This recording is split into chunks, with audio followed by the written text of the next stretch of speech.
So mga tol, matapos pong magpositibo ni Ryan Garcia sa BADA testing na gumagamit daw siya ng ipinagbabawal na gamot, yan daw po yung Ostarin. Bago ang laban at pagkatapos nga daw ng laban, nagpositibo itong si Ryan Garcia. Mariin namang tinanggi ni Ryan Garcia na gumagamit siya. Kung nagpositibo umano siya bago ang laban, dapat daw hindi na siya pinayagang lumaban pa kay Devin Haney. At paano din daw siya gumagamit ng ipinagbabawal na gamot? Nag-voluntary test pa nga daw siya. Wika pa ni Garcia mga tol, kung sakaling umanong gumagamit siya ng gamot, dapat daw bumagsak daw ang timbang niya. Mukhang sinusubukan daw baliktarin ang resulta ng laban kay Haney.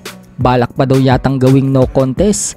Pagbubunyag pa ni Ryan Garcia, narinig umano niya na itong si Devin Haney connected kay Victor Conte, na connected naman itong si Victor Conte sa BADA. Kilala umano itong si Victor Conte mga tol sa pandaraya, naban na umano ito sa baseball at sa kung ano pa mang sports. Hindi nga din alam ni Garcia mga tol kung ano itong Ostarin na sinasabing tinake daw niya. Aniya, tequila lang umano ang iniinom niya. Kung may bawal na gamot daw sa tequila, aamin daw siyang gumagamit talaga siya. So parang ang ibig sabihin ni Ryan Garcia mga tol, kampo ni Haney ang may pakana ng lahat. Nasabi nga din ni Garcia mga tol sa post niya sa Twitter, nalaman daw niya kung sino ang nagbayad para ipakalat ang issue na yan. Hintayin daw nating ilabas niya ang totoong istorya. Dahil sa banas nga po ni Garcia mga tol, ayaw niya na makipag-rematch dito kay Devin Haney. Humahabol pa naman ng rematch itong si Devin Haney kay Ryan Garcia at gustong makabawi.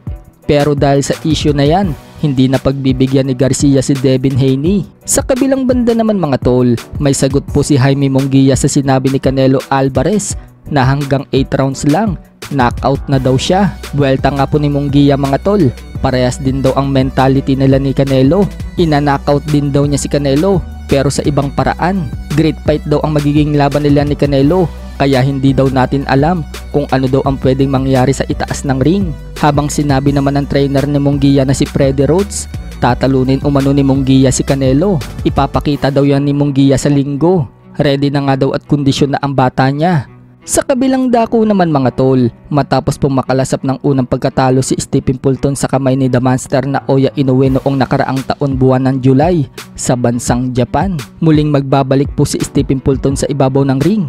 Ayon sa report mga tol, undercard daw si Stephen Fulton sa laban ng Gervonta Tank Davis versus Frank Martin na magaganap sa June 15. Haharapin ni Stephen Fulton si Luis Nunez, isang undefeated na may record na 19-0.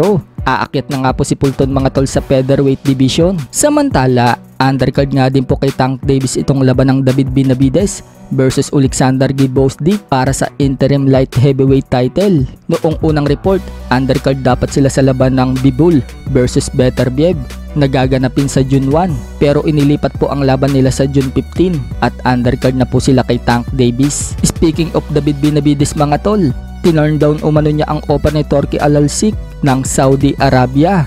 Gusto umano sanang ipalaban sa kanya si Terence Crawford at gustong mangyari po yan sa timbang na 160 pounds or middleweight division. So inayawan nga po yan ni David Benavides mga tol. Ayaw niyang bumaba sa timbang na 160 pounds. Sa 168 pounds po kasi lumalaban itong si David Benavides or super middleweight division. At ngayon, aakyat siya ng light heavyweight or 175 pounds.